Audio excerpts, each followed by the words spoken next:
Hello everyone, welcome back to another episode of Bedtime Stories. I hope you all are doing great. Like last time, I came up with a video of stone soup this time, so stay tuned till the end to figure out what happens in the story. Once upon a time, there was a man named John. He was very kind, smart, humble, and generous. He was a very big nature lover. Every single time he used to have some kind of spare time, he just used to pick a random place and go there to have some kind of relaxation. So this time as well, he just chose a random place in the countryside and he went there. But unfortunately, he got lost. He didn't know where to go, what to do, or whom to contact. So he didn't have any other kind of information as well to figure out what to do. But even after not being able to figure out what to do and where to go, he was not panicked at all because he knew he is very smart. He will just figure out something right there. So he just walked and walked and walked, and he saw a little bit of sparkle coming from another side of the forest. So he just followed it. He followed it, and he found out there was a small house in the middle of the jungle. So he just walked towards that house. And he went there and he knocked the door. And somebody opened it for him. And there was an old lady there. And she was like, "Hey, who's this?" And he said, "Hi, grandma or ma'am. I'm so sorry to bother you at this time, but I got lost here in the jungle. Is it possible for you to give me a shelter for just today?"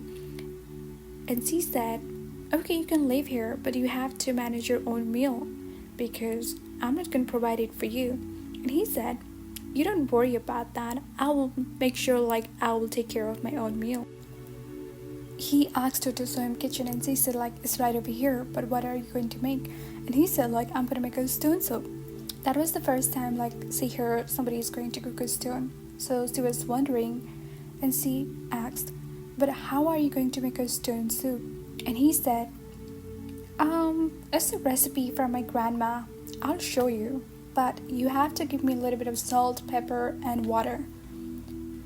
And he started preparing it. She gave him some salt, some pepper, and some water. After some time, he asked her, "Is it possible for you to give me a little bit of oil as well?" And she said, "Yeah, I can give it to you, but you have to give me a little bit to taste as well." And he said, "Okay, that's alright, I'll give you some to taste." And after some time, he started saying, "It would be so better if I had some cheese to put in this. It would taste amazing." And she was so tempted to taste it. She was like, "Okay, I will give it to you." And she gives him cheese as well.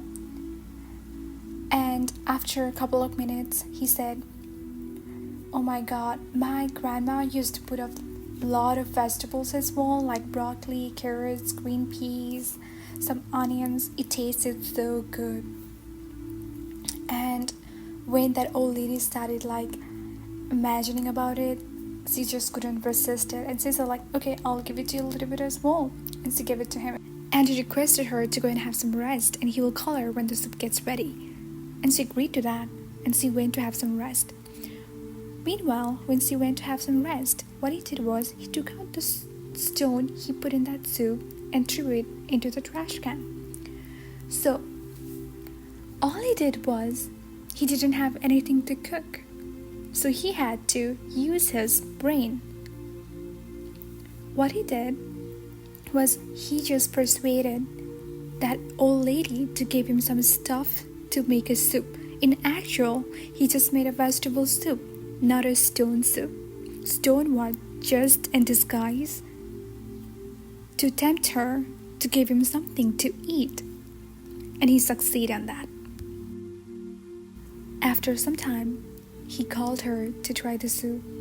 She came inside and she tried it and she said, "This is one of the best soup I've ever had. Thank you so much." And he replied, "Yes, this is one of my grandma's amazing recipes. I'm glad you liked it. And he also had it. After some time, she showed him a place to sleep, and she went to sleep. He called his friends and requested them to help him to return back his home, and they did. He slept that night, and the next day he woke up early morning and thanked an old lady to give him shelter to live and for helping him during his difficult times. And he returned his home happily. So the moral of the story is, no matter how difficult the time sounds, or no matter what you have to go through, you should always stay calm, and you should always be brave enough to tackle every obstacles that comes in your way.